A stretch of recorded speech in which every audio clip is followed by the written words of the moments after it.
Okay, hey guys, today we're gonna be watching pickup truck missing front tire, police around driver on NASA bypass on a police chase.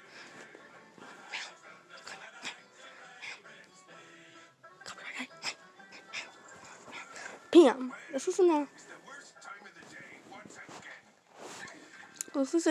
Going on for about 20 minutes since the police started the chase, and we're now 30 minutes at least into this. You can still see pieces of the you car can see that debris coming off. Yeah. It looked like it looked like the spring has come out of the left front suspension, which is not surprising.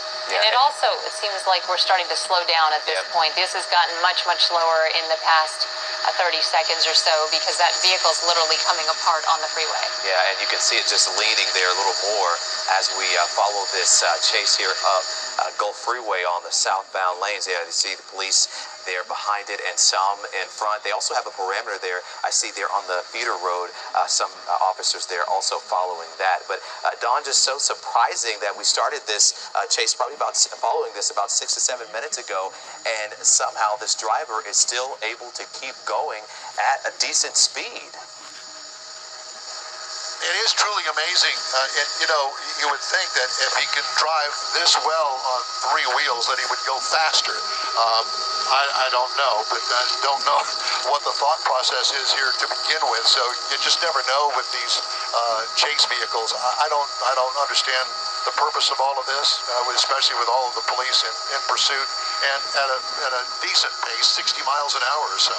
Yeah, I guess we never really understand the chases, and I'm also wondering, there's probably helicopters up there with you as well. Have you seen any police or county helicopters up there keeping up as well? I have not. The county helicopters are kept in a different part of town. I just want to look here real quick and see.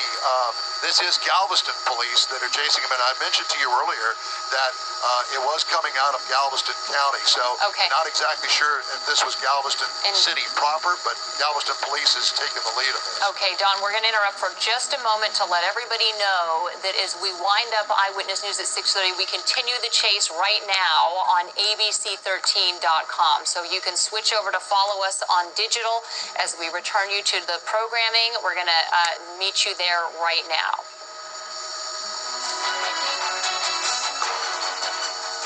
And we continue on digital here on abc13.com. This police chase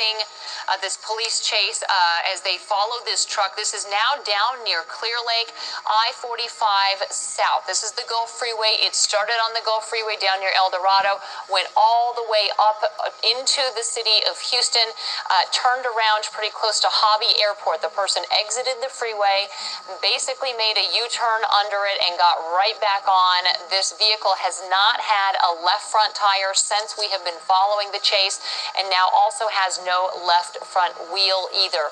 Headed back down south toward Galveston on I-45, now down near Clear Lake, and amazingly picking up speed at this point, Dawn. I thought that we were basically wrapping things up about 2 minutes ago, and it looks like they've managed to pick speed right back up again, and the sparks are still flying.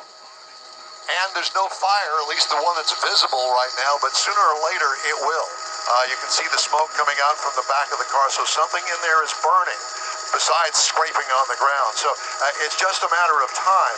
And to be quite frank with you, I'm surprised that we don't have spike strips put out ahead of this. I understand that the freeway still has regular traffic on it, but at some point I would imagine that the driver of this vehicle is going to pull off of the freeway, or at least off to the side once it's incapable of moving.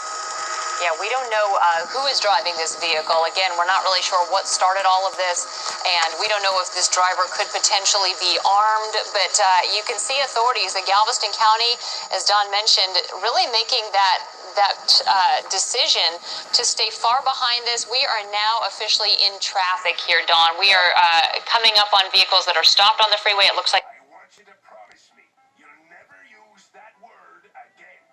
the truck has decided to exit at this point, and yep, we have exited off of the freeway once again. We'll be on the feeder road in just a moment. Or is this NASA Road 1? I'm trying to figure out. That looks like NASA Road 1. I think he got off on. Is it Don? And as he's driving, you can just see pieces of the car, of that truck. What they call the NASA bypass. Got you. And like I was saying, you can just see pieces of the truck still coming off as this driver is making his way up the road. And Don, it seems like we can't get a clear picture as inside this truck. It looked like the windows may be tinted. Yeah, I was trying to look in there to see myself. The windows are rolled up, the windows are tinted. Obviously the engine's running and the air conditioning is on, so I hope that they're comfortable. It appears that way. Don't see any more sparks, so I'm not exactly sure what the truck is riding on in that left front, but it certainly is on the undercarriage of the truck. The Nissan Frontier. Okay. Surprised that he's even able to maneuver it's amazing. Right. I mean, I'm just shocked that a vehicle can continue driving for this long, and we are seeing some flames coming from under that hood. So that's what Don was talking about. Some of those were sparks that we were seeing down on the ground, but when the lighting is right, it looks like there are actually some flames coming from underneath the vehicle as well.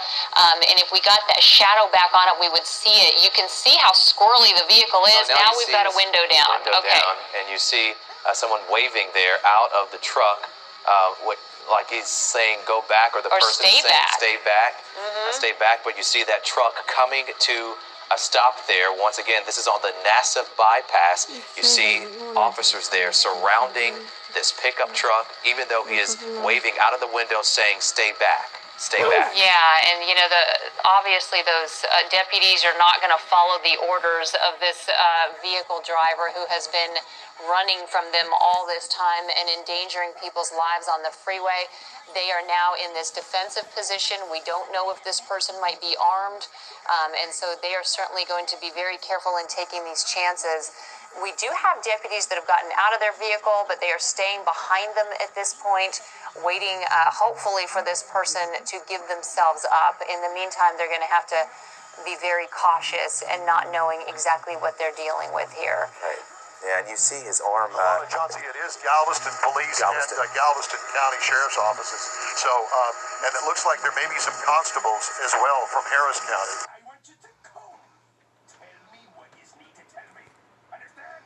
So a lot of different agencies involved in this pursuit. And I just have to throw out there that this may be, not sure, this may be a female driver. I'm not quite sure. So we're going to have to wait and see, but we're going to find out here very soon, I'm sure. Yeah, Don, I noticed some kind of bracelets during the, right there, the last few seconds, the arm wave when we got as close as you could. Don't know if this is a man or a woman, but you did continue to see that the arm is coming out and gesturing to police there on scene. As you see, they are standing by, trying to take control of this situation happening there off the NASA bypass. And you see the driver there still trying to get something across to the officers there on scene by waving the hand out of the car, out of that truck. Alona maybe saying, it looks like trying to gesture, stay back, stay back, stay back. But you see there, they are moving in here a little bit, and we're just watching this scene as this all plays out here on the NASA bypass. That car, the truck coming to a stop here just a few minutes ago. You see officers there even coming inside the ditch. I mention the fact that I know that people are thinking, well, why can't we look real closely at the driver? Because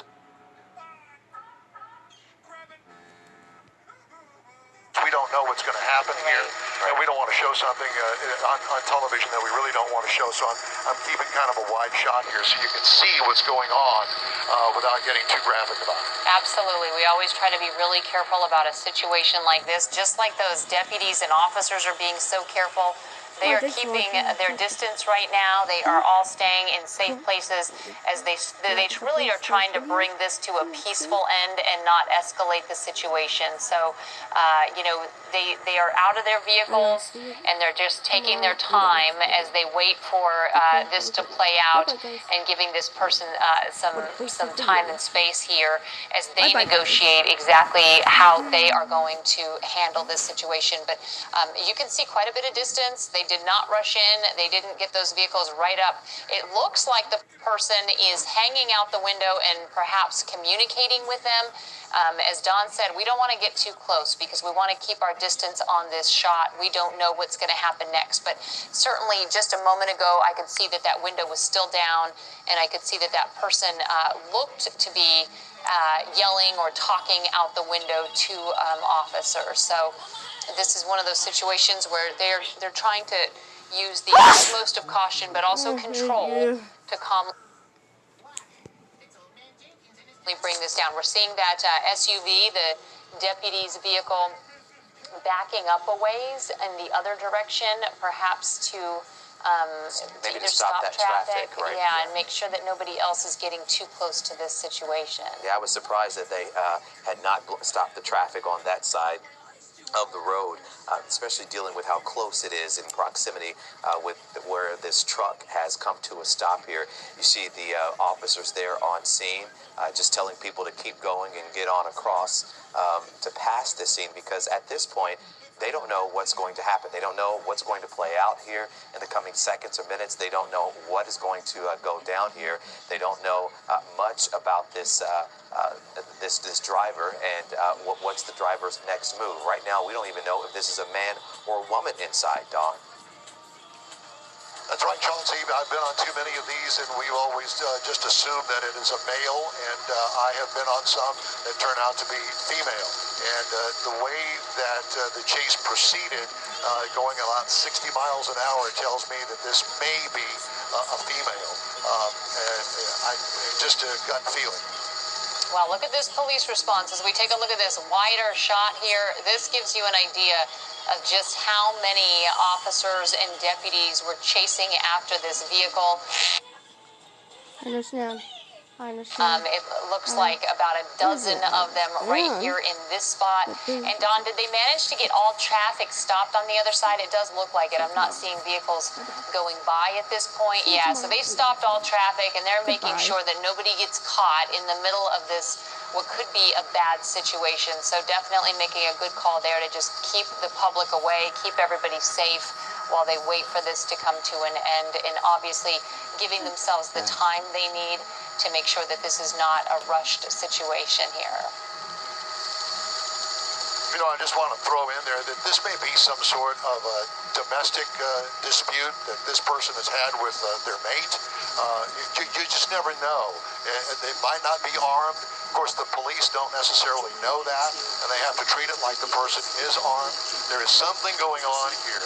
I do notice that the police do not seem to have their guns drawn on that car, so they are standing obviously behind their cars, so they are protected in case someone does pull a weapon, but they are not at this point in that kind of a defensive mode like they've been shot at or something like that. Right. Yeah, I mean, there's a lot of officers or deputies outside of their vehicle. They are staying in relatively safe places, but I do see them moving around. I do see them in front of those vehicles from time to time, and perhaps they're trying to communicate with the person in this truck. You know, just really it's difficult to tell exactly what's happening there on the ground. And as we continue to remind our viewers, we don't want to get too close into this shot. We're trying to give you the idea of what's going on as we watch this all play out live. We never know how these are going to end. Again, this is a chase that started on the Gulf Freeway way down south around El Dorado on I-45, went up toward the city, and then this person exited near Hobby Airport, a little bit further north of Hobby Airport, and then basically just made a U-turn and came straight back down the Gulf Freeway, exited off of the NASA bypass, ended up on the NASA bypass road here. And so this is a vehicle that did not have a front left tire from the moment we picked it up. This was a 30-plus minute chase. Not particularly high speeds, but also certainly not slow speeds. And this driver managed to keep it going without a left front tire and then really without a left front wheel for quite some time. It actually ended, it was going to end no matter what with that vehicle disintegrating before our very eyes. but it didn't necessarily look like this driver made the decision to stop because they had to. The vehicle was still moving when the window was put down and an arm hung out, and it looked like they were giving a motion to stay back, pulled the vehicle over. Thankfully, there hasn't been a vehicle fire, guys, because it certainly looked like it was likely with all of the smoke and flames that we saw coming out of that car, right? Right, yeah, it was. And you know, Don, I'm looking at the scene and the big police response here. Of